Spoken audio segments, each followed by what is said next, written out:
Hello friends, எல்லோரும் எப்படி இருக்கீங்க? கண்டிப்பாக நல்லா இருப்பீங்க நம்புறேன். இல்லை நம்ம என்ன பேச போகிறோம்னு பார்த்தீங்கன்னா, எவிக்ஷன் ப்ராசஸ் தான் பேச போகிறோம். ஆல்ரெடி நம்ம நேற்று போட்டிருப்போம். டிடிஎஃப் யாருக்கு அப்படிங்கிற மாதிரி ஒரு அனாலிசிஸ் மாதிரி போட்டிருப்போம். ஸோ வந்து இன்றைக்கி சண்டே இதில் வந்து சண்டே எபிசோடில் அந்த ப்ரொமோவும் வந்திருக்கு. டிக்கெட் டு ஃபினாலே பற்றி சேது சார் பேசுகிறதும். ஸோ அது ஒரு பக்கம் இருக்கட்டும். இன்னொரு பக்கம் வந்து எவிக்ஷன் ப்ராசஸ். நேற்று ஆல்ரெடி வந்து ஜெஃப்ரி எவிக்ட் ஆயிருக்காரு. நம்ம ஆல்ரெடி சொல்லியிருப்போம், அன்ஷிதா இல்லை ஜெஃப்ரி 2 பேரும், அதாவது அன்ஷிதா ஜெஃப்ரி தான் டபுள் எவிக்ஷனாக தான் போவாங்க. ஒருவேளை ஜெஃப்ரிக்கு பதில் யாரையாவது அனுப்புவாங்க, ஜெஃப்ரியை டிக்கெட் டு ஃபினாலே வைக்கணும்னு டிசைட் பண்ணால் பவித்ரா அனுப்புவாங்க அப்படின்னு.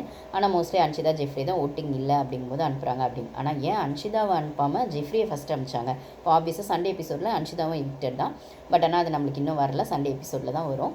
ஆனால் ஜெஃப்ரி ஏன் ஃபஸ்ட்டு அனுப்பிச்சாங்க அன்ஷிதாவை அனுப்பாமல் அப்படிங்கிறது ஒரு விஷயம் இருக்குது. ஸோ அதுக்கு முன்னாடி நம்ம சேனல் ஃபஸ்ட் டைம் வரவங்க சப்ஸ்கிரைப் பண்ணிக்கோங்க. நம்ம வீடியோஸ் பிடிச்சிருந்தா லைக் பண்ணுங்கள், உங்களுக்கு பிடிச்சவங்களுக்கு ஷேர் பண்ணுங்கள். ஓகேங்களா?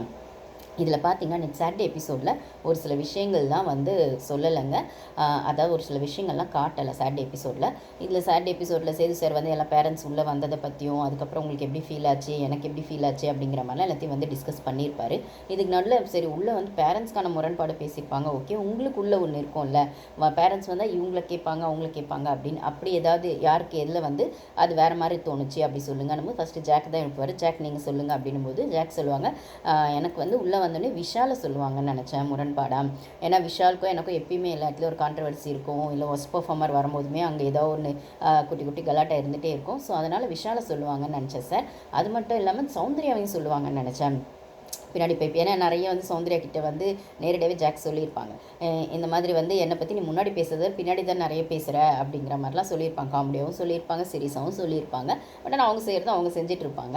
அதுக்கு முன்னாடி சொல்லலைன்னு கேட்டால் ஜாக் முன்னாடியே அவங்க பேசியிருப்பாங்க. ஜெஃப்ரி மாதிரி ஃபுல்லாகவே ஜாக் பின்னாடி போய் வந்து சௌந்தர்யா பேச மாட்டாங்க. முன்னாடியே பேசியிருப்பாங்க, பின்னாடி போய் அதை கொஞ்சம் எலாபரேட் பண்ணி ரொம்ப டீட்டெயிலாக டிஸ்கஸ் பண்ணியிருப்பாங்களே தவிர பின்னாடியே வந்து எல்லாத்தையும் பேசியிருக்க மாட்டாங்க அப்படிங்கிறது ஒரு விஷயம் இருக்குது. ஸோ ஏதோ ஒரு இடத்துல ஜாக்லினுக்கு வந்து சௌந்தர்யாவை வந்து பேரண்ட்ஸ் வந்து கேட்பாங்க சொல்லுவாங்கன்னு பார்த்தா அதுவும் நடக்கலை. பட் ஆனால் சௌந்தர்யாவை கேட்க வேண்டிய அந்த கொஸ்டின்ஸோ இல்லை அந்த கான்ட்ரவர்சிஸோ அப்படியே ஜெஃப்ரி மேலே வந்தது தான் எனக்கு சர்ப்ரைஸாக இருந்தது அப்படின்னு ஜாக்லின் சொல்கிறாங்க. ஆமாம், கண்டிப்பாக. ஏன்னா ஜெஃப்ரி மேலே எப்பயுமே ஒரு சாஃப்ட் கார்னர் ஜாக்லினுக்கு உண்டு.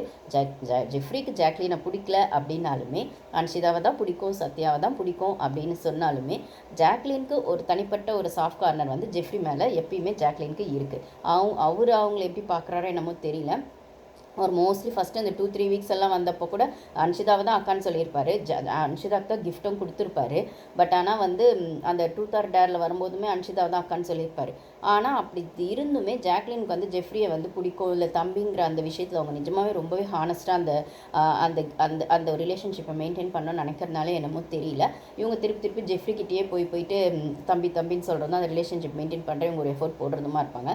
பட் ஆனால் ஜெஃப்ரி அதை சட்டையே பண்ணலை அப்படிங்கிறத வந்து அவர் ஒரு வாட்டி ப்ரூஃப் பண்ணிட்டே தான் இருப்பார். எந்த அளவுக்குனா ஜாக்லினை பற்றி ஸ்டார்டிங் செகண்ட் வீக்லேருந்தே அவங்க ஃபஸ்ட் வீக்கில் மட்டும்தான் அக்கான்னு இருப்பார். அதுக்கப்புறம் எல்லா இடத்துலையும் ஜாக்லினை பற்றி பின்னாடி போய் தப்பாக தான் பேசியிருப்பார்.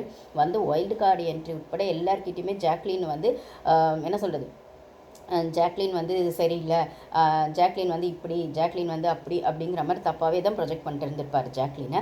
அப்படி இருக்கிற பட்சத்தில் அதை தான் வந்து அவங்க பேரண்ட்ஸ் சொன்னாங்க. அவங்க பேரண்ட்ஸோட பாயிண்ட் ஆஃப் வியூவில் ஜாக்லினுக்கு தெரியாமல் பின்னாடி நிறைய இடத்துல பேசினதுன்னு பார்த்தா அது ஜெஃப்ரி தான் அப்படின்னும் போது அவங்க பாயிண்ட் ஆஃப் வியூ கரெக்டு தான். ஆனால் இந்த இடத்துல சௌந்தர்யாவை சொல்லாமல் ஜெஃப்ரியை வந்து பேரண்ட்ஸ் வந்து சொன்னது சர்ப்ரைஸ் அப்படின்னு சொல்லும்போது இது கொஸ்டின் கேட்கப்பட்டது என்னமோ ஜாக்லின் கிட்ட தான். ஜாக்லின் தான் இதுக்கு பதில் சொல்லணும். ஆனால் இந்த இடத்துல நம்மளுக்கு எபிசோடில் காட்டாத இன்னொரு விஷயம் என்னென்னு பார்த்தா அந்த இடத்துல ஜெஃப்ரி எழுந்து எஸ் சார் இவங்க ஆயா மாதிரி பேசுவாங்க சார், அதுக்கப்புறம் வந்துட்டு என்ன சொல்கிறது உளறிட்டு இருப்பாங்க சார், ஏதாவது எப்பயும் உளறிட்டே இருப்பாங்க சார், ஆயா மாதிரி பேசுவாங்கன்னு ஒரு மாதிரி ஜாக்லினை மரியாதை இல்லாமல் அந்த இடத்துல ஜெஃப்ரி பேசினதாகவும், இது வந்து ஹோஸ்ட் வந்து ஜாக்லினை கொஸ்டின் பண்ணும்போது சம்மந்தமே இல்லாமல் ஜெஃப்ரி எழுந்து அதுக்கு பதில் சொல்லியும் அந்த பதிலும் வந்து ஜாக்லினை தப்பாக பேசுகிற மாதிரி இருந்ததுனாலும் டிஸ்ரெஸ்பெக்ட் கொடுக்குற விதத்தில் பேசுகிற மாதிரி இருந்ததுனாலையும் இப்போ இதுக்கு மேலே ஜெஃப்ரியை உள்ளே வச்சிருக்கிறதுல இதை வந்து ஷோவில் ஏன் காட்டல அப்படின்னா ஷோவில் காட்டினா ஜெஃப்ரிக்கு இருக்கிற இன்னும் வந்து இது என்ன சொல்கிறது ஒரு ஒரு ஒரு ஒரு விஷயம் இருக்குது இல்லைங்களா, ஜெஃப்ரி நல்லா விளையாடுறாரு, பேக்ரவுண்ட் சப்போர்ட் இல்லாமல் வந்த பையன் இந்த ஷோவில் நல்லா ஷைன் ஆகுறாரு, இவனை மாதிரி பசங்க ஷைன் ஆகாதான் மற்றவங்களுக்கு மோட்டிவேஷனலாக இருக்கும் அப்படின்லாம் வர இடத்துல இதை காட்டினா ஜெஃப்ரி இமேஜ் டோட்டலாக இன்னும் டேமேஜ் ஆயிரும். ப்ளஸ் ஜாக்லினுக்கான ஓட்டம் ஜாஸ்தி ஆயிரும், ஜாக்லினுக்கான ரெஸ்பெக்ட் இன்னும் ஜாஸ்தி ஆயிடும். அப்படின்னும் போது ஜாக்லினை பிடிக்காத ஒரு கூட்டம் இருந்துக்கிட்டே தான் இருக்குது. அது ஓட்டிங்லேயே ஆகட்டும், யூடியூபர்ஸ் ஆகட்டும், ரிவ்யூவர்ஸ் ஆகட்டும், எல்லாருமே வந்து ஜாக்லின் செய்கிற விஷயத்த அப்படியே நல்ல விஷயமா இருந்தால் அப்படியே அதை அழுத்தி வச்சு வச்சுருதும், அவங்க ஒரு சின்னதாக ஒரு கான்ட்ரவர்சியில் மாட்டினா கூட அது பெருசாக வந்து எக்ஸாகரேட் பண்ணி சொல்கிறதுமே ஜாக்லின்கான ஒரு ஹேட்டர்ஸ் இந்த சீசனோட ஸ்டார்டிங்லேருந்தே இருக்காங்க. அது ஏனோ தெரில, அந்த பொண்ணை நிறைய பேருக்கு பிடிக்கவே இல்லை.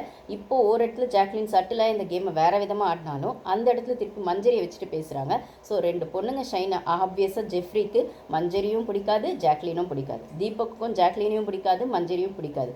ஆனால் ஏதோ ஒரு இடத்துல இவங்களை ஹேட் பண்ணிகிட்டே இருந்த இவங்கெல்லாம் இப்போ ஏன் இவங்க கூட சேர்ந்துருக்காங்க அப்படின்னு சொல்கிற பட்சத்தில் கேமோட இது மாறும்போது அந்த ஒரு அது எவால்வேட் ஆகி ஒரு ஸ்டேஜில் இவங்க கூட வந்து இவங்களை நம்மளுக்கு பிடிக்கவே இல்லைனாலும் இப்போ இவங்களுக்குலாம் ஓட்டிங் வருது, இவங்கெல்லாம் டாப் பிளேஸாக தெரியுறாங்க, இப்போ இவங்க நம்மளை பகச்சிக்கிட்டா நம்மளுக்கு வர ஓட்டிங்கும் வராது, இல்லை இவங்க கூட சேர்ந்து சிரித்து 2 காமெடி பண்ணோம் ஃபன் பண்ணோம் அப்படின்னா அது வெளில எபிசோடில் வந்தால் ஓ இவங்களுக்கு ஃப்ரெண்ட் ஆகிட்டாங்களோ இப்போது அப்படின்ற மாதிரி அந்த ஓட்டிங் நம்மளுக்கு ஸ்ப்ளிட் ஆகும் அப்படிங்கிற மாதிரி 1008 காரணம் இருக்காங்க. அங்கே உள்ள ஒருத்தங்க கூட சிரித்து பேசினாலும் சண்டை போட்டாலும் இல்லை ஜஸ்ட் லைக் தட் ஒரு ஸ்மைல் பண்ணி ஒரு தேங்க்ஸ் சொன்னாலும் அதில் 1008 காரணம் உள்ளே இருக்கவங்களுக்கு மட்டும்தான் தெரியும். அப்படிங்கும்போது இதை ஓரளவுக்கு நம்மளால் வெளிலேருந்து புரிஞ்சுக்க முடிஞ்சாலும் மொத்தமாக புரிஞ்சிக்க முடியாது. அப்படின்னும் போது இப்போ வெளில போகும்போதுமே பார்த்திங்கன்னா ஜெஃப்ரி நினச்சிட்டு இருப்பார் தன்னை யார் 3 பேர் நாமினேட் பண்ணியிருக்காங்க, ஏன்னா 3 ஓட்டு அவருக்கு வந்தது.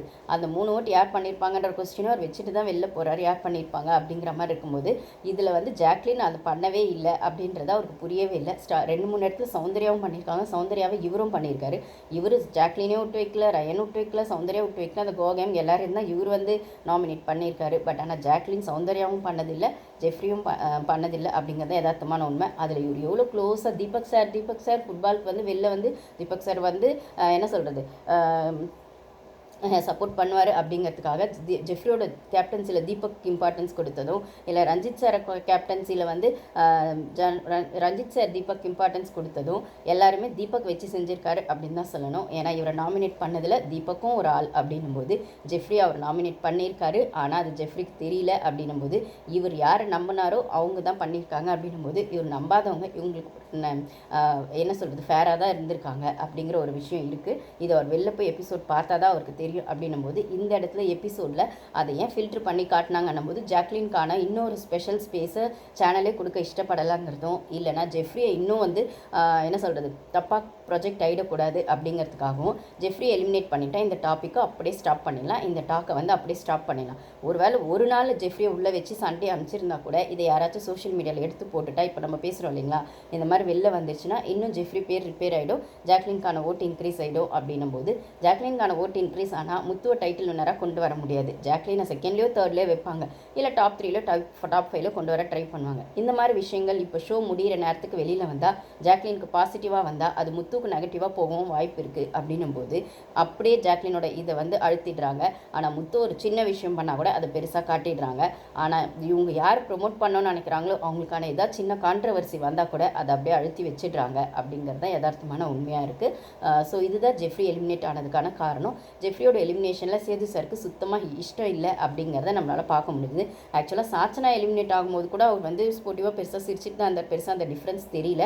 ஆனால் ஜெஃப்ரி எலிமினேஷனில் அந்த கார்டை எடுத்து காட்டும் போதே இது வந்து முக்கியமான செல்லம், வீட்டில் இருக்க செல்லங்களில் இது ஒரு முக்கியமான செல்லம் அப்படின்னு சொன்னதாகட்டும், வெளில வந்தப்புறம் ஜெஃப்ரி பேசும்போது அந்த தடுமாற்றம் ஆகும்போது அவர் தோளில் தட்டி கொடுத்து பேசினதாகட்டும், எல்லாமே வந்து என்ன சொல்கிறது நிஜமாகவே வந்து சேது சாருக்கு ஜெஃப்ரி கொஞ்சம் ஸ்பெஷல், சாச்சனா விடவும் ஸ்பெஷல் அப்படிங்கிறத நம்மளால் பார்க்க முடியுது.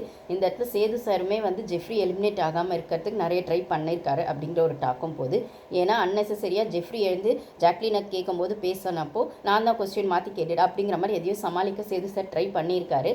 இருந்தாலுமே ஜெஃப்ரியை வந்து சேனல் வெளில அனுப்ப டிசைட் பண்ண பட்சத்தில் வந்து சேது சாரால் ஒன்றும் பண்ண முடியல. அப்படின்னும் போது இது 2-3 இடத்துல சேது சாருமே சொல்லியிருப்பார் ஆடியன்ஸ் கொஸ்டின்ஸ் அப்படின்னு வரும்போது, போன வாரமோ அதுக்கு முந்தின வாரமோ ஒரு கிளாரிட்டி கொடுத்துருப்பாரு.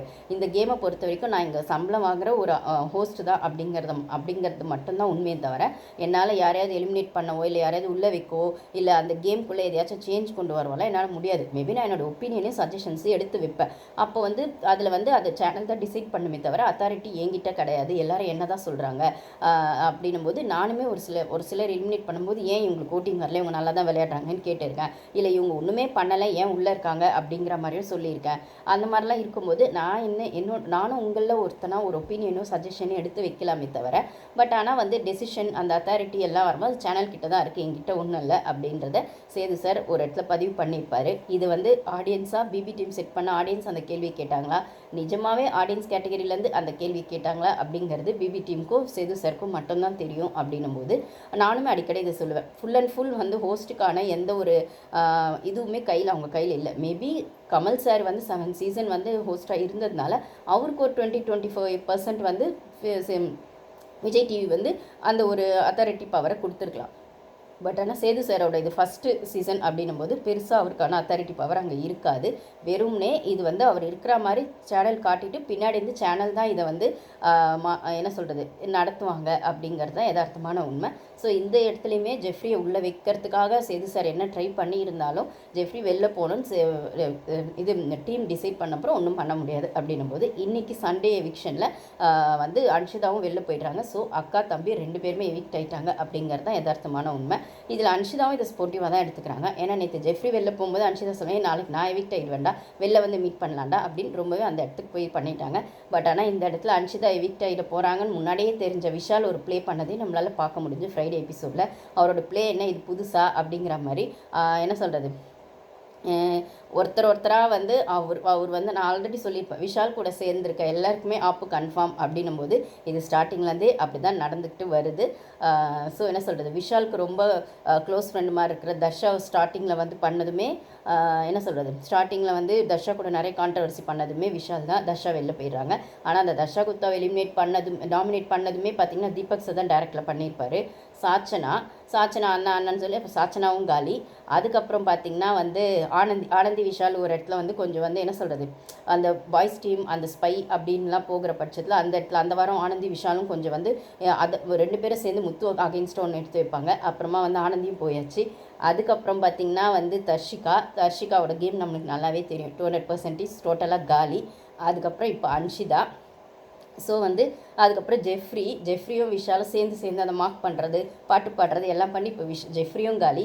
ஸோ விஷாலோட சேர்ந்துருக்க எல்லாருக்குமே ஆப்பு கன்ஃபார்ம் அப்படின்னும் போது அவர் ஒவ்வொருத்தராக வெளில அனுப்பிச்சிட்டு அவர் அந்த கேம்குள்ளே சஸ்டெயினாக இருக்கிறது அப்படிங்கிறது தான் அவரோட மாஸ்டர் பிளான் அப்படிங்கிறது அவர் கூட இருக்கவங்க புரிஞ்சிக்கலன்னா நம்ம ஒன்றும் பண்ண முடியாது அப்படிங்கிறது தான் யதார்த்தமான உண்மை. இப்போது தீபக் வந்து விஷால் பக்கம் எட்டி கூட பார்க்கறதில்ல. அருண் சும்மா சைடில் அப்படி தள்ளி வச்சுட்டு சும்மா ஒரு அப்போதைக்கு ஒரு ஹாய் ஹலோ சொல்கிறாரே தவிர அவர் ஃபுல் அண்ட் ஃபுல் சுற்றிட்டு இருக்கிறது பார்த்திங்கன்னா முத்து மஞ்சரி அவருக்கு பிடிக்கவே பிடிக்காது, முத்துவுமே மோஸ்ட்லி பிடிக்காது. ஆனால் பிடிச்ச மாதிரி இப்போ காட்டிகிட்டு இருக்காரு. அவர் பிடிச்சதெல்லாம் விஜய் டிவி ப்ராடக்ட்ஸ் தான். இது அவரே வந்து ஒரு இடத்துல கன்வே பண்ணியிருக்காரு அப்படின்னும் போது.